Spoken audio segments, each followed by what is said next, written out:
Hello everyone, hope you all are doing great. So reverse card की reading को continue करते, जो आज का हमारा कार्ड है वो है 8 ऑफ कप्स, राइट। अब ये कार्ड रिवर्स में आता है तो क्या मतलब है, जब इसका अपराइट में आया था तो भी हमें मतलब you decided to move on. आप अपनी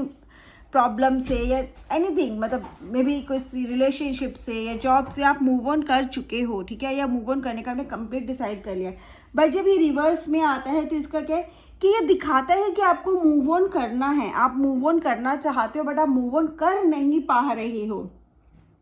राइट नाउ। बिकॉज बहुत सारी थिंग्स हैं, ठीक है, जिसको आप छोड़ नहीं पा रहे हो। डर हो सकता है, कोई प्रॉब्लम हो सकती है, मजबूरी भी हो सकती है, बट राइट नाउ जो भी सिचुएशन है वो सही नहीं है और उससे मूव ऑन करना ही आपके लिए लास्ट ऑप्शन है। But you are not looking for that last option. That's a job है, जॉब से आपको पता है कि जॉब में आपको ग्रोथ नहीं मिल रही है, बट आप फिर भी एफर्ट्स डाल रहे हो। आपको पता है आपको नई जॉब ढूंढनी है, आपको इससे बाहर निकलना है, पर आप वो जॉब छोड़ नहीं पा रहे हो कि आपको डर है आपको नहीं मिलेगी नहीं मिलेगी। रिलेशनशिप में हो सकता है कि रिलेशनशिप अब कुछ है ही नहीं इस रिलेशनशिप में, पर स्टिल आप उससे मूव ऑन नहीं कर रहे बिकॉज ये स्टक, डर है कहीं ना कहीं किसी ना किसी बात का, राइट। सो आप एक बार और ट्राई करना चाहते हो, आप सोचो चलो एक बार और ट्राई कर लेते, शायद चीज़ें अब ठीक हो जाएंगी, अब बेटर होगा, अब मुझे प्रमोशन मिल जाएगा, अब मेरी ग्रोथ होगी, अब मेरा प्रोजेक्ट सक्सेसफुल हो जाएगा।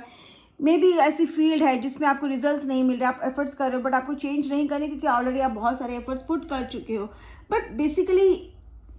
इट इज़ जस्ट लाइक कि आप एक के बाद एक डिसअपॉइंटमेंट्स देख रहे हो, बट उसके बाद भी आप उस चीज़ से मूव ऑन नहीं कर रहे हो। और अब ऐसा हो गया है ना कि कहीं ना कहीं वो डिसअपॉइंटमेंट्स ही हैं आपके पास, आपको भी लग रहा है कुछ नहीं होगा, बट अब इतना ज़्यादा आप डीमोटिवेट हो चुके हैं, या हो सकते ना कि खुद पे इतना डाउट हो गया कि मूव ऑन करने से भी आपको डर लगता है। Okay, so you need to take a break, ठीक है। आपको ये देखना है कि इस सिचुएशन से आपको मूव ऑन तो करना है, बट आपको मूव ऑन करने के लिए कितना, मतलब you know when you should, किस तरह से आपको मूव ऑन करना है। आपको मूव ऑन तो करना है, बस अब आपको एक डिसीजन लेना है कि आप उससे कैसे मूव ऑन कर पाओगे। जब 8 ऑफ कप्स का कार्ड रिवर्स में आ रहा है तो उसके साथ में कार्ड्स भी देखने चाहिए। अगर कार्ड बहुत पॉजिटिव है तो मतलब हाँ एक फ्रेश स्टार्ट है और दिस इज द टाइम आपको मूव ऑन करना है। बट अगर कार्ड्स आपके थोड़े से न्यूट्रल टाइप्स हैं या बहुत ज़्यादा पॉजिटिव नहीं है, लाइक 4 ऑफ स्पोर्ट्स आ जाए या 4 ऑफ पेंटिकल्स भी आ जाए, तो वो क्या दिखा है स्टिल को, तो वहाँ पर आप सोच सकते हो कि आप एक और ट्राई दे सकते हो, ठीक है। बहुत सारे लोग होंगे ऐसे सोच रहे होंगे क्या एक और ट्राई देना चाहिए, तो look with the associated cards है ना, उनको बहुत ध्यान रखने की ज़रूरत है वो क्या है। तो अगर वो कार्ड्स आपको बोल रहे हैं कि नहीं अभी मूव ऑन नहीं करो, रुक जाओ, अभी आपको एक और ट्राई करना है, तो yes you can take that last try. Those who are in the situation, जिनको लगता है कि नहीं एक ट्राई, एक बार और कोशिश करना तो बनता है, इसको हम ऐसे नहीं छोड़ सकते, तो प्लीज़ गो अहेड। अगर आपकी कार्ड्स भी आपको बोल रहे हैं तो मतलब आपको अभी रुकने की ज़रूरत है, मूव ऑन नहीं करना है। बट अगर आपके पास अच्छे कार्ड्स आ रहे हैं, न्यू बिगनिंग के कार्ड्स आ रही हैं, तो दिस इज हाईली आपको कहते हैं ना एक सजेस्टेड है कि आप मूव ऑन कर लो, वही आपके लिए बेटर रहेगा, क्योंकि आप स्टक हो और जितना डिले करोगे ना मूव ऑन में उतना आपकी सिचुएशन और ख़राब होने के चांसेस हैं, राइट। एंड बहुत बार ऐसा भी हो रहा है कि ना आप अपने इंट्यूशन को फॉलो नहीं कर रहे हो, आप बहुत लॉजिकल होकर डिसीजन ले रहे हो, बट जब ये कार्ड आते हैं ना, कप्स के कार्ड जब भी आते हैं रिवर्स में हो अपराइट में, वो आपको इंट्यूशन फॉलो करने के लिए तो एडवाइस देते ही देते हैं। और जब 8 ऑफ कप रिवर्स में आ रहा है मतलब आप फॉलो कर ही नहीं रहे हो अपनी इंट्यूशन को। अपराइट में मतलब you are following your intuition और just moving on, but reverse में आप नहीं कर रहे हो, आप इग्नोर कर रहे हो, आप लॉजिक्स पे जा रहे हो, आप उस पे जा रहे हो, फैक्ट्स पे जा रहे हो। But right now you need to follow your intuition, चाहे डिसीजन कुछ भी हो, लेकिन आपकी इंट्यूशन ही आपको आगे लेके जा सकती है। मुश्किल ज़रूर होगा बट यही एक तरीका भी है आगे बढ़ने का, कुछ लाइफ में पॉजिटिविटी को लाने का, राइट। अगर रिलेशनशिप में कार्ड आ रहा है, again relationship is not serving you well, बहुत सारी प्रॉब्लम्स है रिलेशनशिप में, आप कोशिश भी कर चुके हो बट भी रिजल्ट्स नहीं मिले, लेकिन फिर भी आप डर रहे हो। सिचुएशन ऐसी हो सकती है, मे बी आप डर रहे हो कि इस रिलेशनशिप से अगर आप बाहर आते हो तो आपका क्या होगा, मे बी आपको डर लगता है आप अकेले नहीं रह पाओगे, maybe some married couple उनके बीच में किड्स का प्रॉब्लम हो सकती है, किड्स की वजह से आप इस रिलेशनशिप में रहना चाहिए, फाइनेंशियल डिपेंडेंसी की वजह से भी हो सकता है आप इस रिलेशनशिप में कंटिन्यू करना चाहते हो, रीज़न कोई भी हो, बट रिलेशनशिप आपका वर्क नहीं कर रहा है and you need to start over, ठीक है। आपको उससे मूव ऑन करना है, आपको उससे बाहर आना है, बट आप कोई एक्शन नहीं ले रहे हो, बहुत क्लियरली आप एक्शन नहीं ले रहे हो।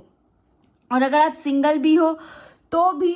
It just that you are so scared कि आप किसी और को अपने पास आने ही नहीं दे रहे, कि आपको लग रहा है कि नहीं, जैसा हुआ है वैसा दोबारा होगा, और आप बहुत डर गए हो और अब आप नहीं चाहते कोई भी नए रिलेशनशिप में आना। फिलहाल तो बिल्कुल भी नहीं चाहते, आप मूव ऑन ही नहीं हो रहे हो ना, आपका जो पास्ट है उसको बाहर ही नहीं निकाल पा रहे, आपको लग रहा है कि सब दोबारा यही रिपीट हो जाएगा, ये विशियस सर्कल चलता रहेगा, इसलिए you are better to be single. मतलब आपको लगता है मेरा अकेले रहना बेटर है रेदर देन किसी के साथ, राइट। नया रिलेशनशिप है तो भी इट्स नॉट सीन कि वो ज़्यादा अच्छा चल रहा है। बेटर इफ अगर आप अभी इससे मूव ऑन कर चुके, बाद में जाके आपको थोड़ा सा हर्ट ज़्यादा हो सकता है। एंड ये आपको डिसाइड भी, ये समझना भी चाहिए कि देयर इज़ नथिंग परमानेंट, ठीक है, कुछ परमानेंट होता नहीं है, बस हमें डिसाइड करना है कि अब जो चीज़ काम नहीं कर रही है उससे मूव ऑन करना है। वैसे भी जो चीज़ वर्क नहीं कर रही वो आपको और परेशानी देगी, सिर्फ आपको नहीं, आपके आसपास सभी लोगों को देगी, लेकिन जब आप उससे आगे बढ़ जाते हो तो मे भी उनके लिए भी अच्छा हो, ठीक है। कभी कभी दूर रहना ही या दूरी बनाना ही या दूर जाना ही हमारे पास ऑप्शन होता है, क्योंकि पास रह के कोई सॉल्यूशन नहीं हो सकता, और सिचुएशन आप ऐसी फेस कर चुके हो जहाँ से अब देयर इज़ नो वो कि रिलेशनशिप में ग्रोथ आपको दिखे। जब 8 ऑफ कप रिवर्स आ रहे हैं तो यस, रिलेशनशिप में बहुत ज़्यादा ग्रोथ नहीं है, चांसेस बहुत कम है, ठीक है। फिर भी आपको एक लास्ट ट्राई करना आप कर सकते हो, but it shows that relationship is actually dying, it is actually dead, बस आपको उससे एक्सेप्ट करने की देर है, राइट। फाइनेंस में आते हैं, अगेन आप फाइनेंशियल ऐसी पोजीशन फेस कर चुके हो कि अब आपको न्यू इन्वेस्टमेंट करने से डर लगता है, राइट। और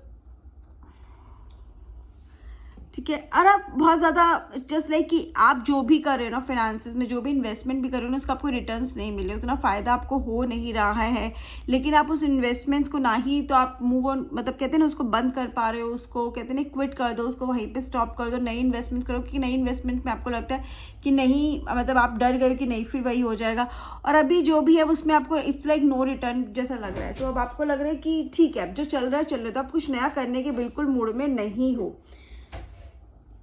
and also it is same with that your job and business also. अगर आप जॉब में भी हो तो जॉब में आपको ग्रोथ नहीं मिल रही है, ठीक है, कोई प्रमोशन भी नहीं हो रहा, आपने बहुत एफर्ट्स पुट करे, सब कुछ करा है, बट आपको जॉब छोड़ने से इसलिए डर लगता है क्योंकि जॉब छोड़कर आपको लगता है कि दोबारा जॉब मिलेगी या नहीं मिलेगी, और जितना अभी कर रहे हो वहीं आप जीरो पे ना आ जाओ, लेकिन वो जॉब आपकी कहते हैं ना एक नेसेसिटी भी फुलफिल नहीं कर पा रही है, आपको वहाँ पे रिकॉग्निशन नहीं मिल रहा, आपको कोई मोटिवेशन नहीं है काम करने का। शुरू में जब आपने ज्वाइन किया था you must be very excited, बहुत एक्साइटेड रहे होंगे, चाहे आपका जॉब था चाहे बिजनेस थी, लेकिन अभी वो बात नहीं है, क्योंकि उतना ना ही मोटिवेशन है, ना ही आपका पे स्केल है, ना ही आपका कुछ भी ऐसा नहीं है। और द फैक्ट इज़ कि आपने सब कुछ भुला कर अपनी फैमिली को भी इग्नोर करा, आपने कहते हैं ना अपने इन्जॉयमेंट को भी इग्नोर करके आपने जॉब पे फोकस किया, बहुत हार्डवर्क किया, इसलिए आपको इसलिए भी डर लगता है कि अगर आप ये छोड़ दोगे आपका सारा हार्डवर्क जीरो हो जाएगा। आपको एक वो होप है कि नहीं आपको ग्रोथ मिलेगी, तो आपको पता है आपको नई जॉब ढूंढनी है, बट आपको नई जॉब ढूंढने में भी डर लगे कि मे बी मार्केट ऐसा है कि आपको लगता है नई जॉब्स है ही नहीं, इतनी मुश्किल से जॉब मिलती है, तो जो आपके पास है वो भी आपके हाथ से ना चली जाए, राइट। बिजनेस में भी सेम चीज़ है, ठीक है, आपको नहीं मिल रहा, आपने किसी में बहुत ज़्यादा इन्वेस्टमेंट कर दी बट आपको उतना नहीं मिल रहा, आप मतलब कहते हैं ना अपना रिकवर ही नहीं कर पा रहे, ब्रेक इवन ही नहीं हो पा रहा आपका, बट फिर भी आप डर रहे हो उस चीज़ को कम्प्लीटली शट करने से, क्योंकि आपका ऑलरेडी बहुत पैसा और टाइम उसमें लग चुका है, बहुत ज़्यादा एफर्ट्स लग चुके हैं, तो आपको लगता है कि नहीं कभी तो काम करेगा, कभी तो काम करेगा, तो थिंक ओवर करने की ज़रूरत है आपको इसमें, ठीक है, कि वो काम करेगा नहीं करेगा, एक्चुअली में करेगा तो आपको टाइम लग सकता है, ठीक है, बट हाँ अभी फिलहाल तो चीज़ें पॉजिटिव नहीं दिख रही, but again I am saying if you see that cards associated cards थोड़े पॉजिटिव है या आपको होप दे रहे हैं तो चांसेस हैं मे बी, ठीक है, आप एक और चांस ले सकते हो, बट यहाँ पे फिलहाल हमें बहुत ज़्यादा होप नहीं दिख रही। अगर किसी के साथ काम करने की सोचो, उस पार्टनर के लिए कार्ड आए तो मत करना, right. And then we come to the health, again ये चीज़ आपको हेल्थ पे बहुत ज़्यादा अफेक्ट डालेंगी, क्यों, क्योंकि आप हेल्थ पे फोकस ही नहीं कर रहे हो, आपका सारा ध्यान आपके काम में है, आप सारे एफर्ट्स पुट कर रहे हो, आपका कोई डाइट पे ध्यान नहीं है, कोई आपके कहते हैं ना एक वर्कआउट नहीं कर रहे हो, कुछ भी ध्यान नहीं दे रहे हो, जिसके आपकी हेल्थ पे एडवर्स इफेक्ट हो सकता है। तो बेसिकली आपको ये कार्ड जब रिवर्स में आ रहा है तो जिस भी चीज़ को आप होल्ड ऑन करके बैठे हो ना, चाहे वो आपका जॉब है, चाहे वो आपका बिजनेस है, चाहे वो आपका रिलेशनशिप है, चाहे कोई ऐसी डिजीज़ है जिस पे आप ध्यान नहीं दे रहे, छोटी मोटी होती है ना, चलो दर्द हो गया नहीं ध्यान दिया, थक गए हम, क्यों इतना ज़्यादा जल्दी थक रहे हैं, या फिर हम खाना ढंग से नहीं खा रहे हैं, तो वो होल्ड ऑन नहीं करना है, रिलीज़ कार्ड आपको बोल रहे हैं लेट गो करना है. अगर आप लेट गो नहीं कर सकते तो एटलीस्ट आपको ब्रेक लेने की तो बहुत ज़्यादा ज़रूरत है. तो think over it, right. This card ask you to let go, this card ask you to move on, this card ask you to free yourself. Follow your heart, follow your intuition, अपने intuition को follow करो. And also अगर आप let go कहते हैं ना, किसी चीज़ को कंप्लीटली नहीं छोड़ सकते तो एटलीस्ट आपको क्या करना है, आपको एक अच्छा ब्रेक लेने की ज़रूरत है जिससे आप दोबारा सोच सको. You can clear your head, you can think again, you can start over, right. So this is what I understand with this card. आप लोग के जो भी क्वेश्चन हो वो आप कमेंट सेक्शन में पूछ सकते हैं. Bye bye, have a great day, take care.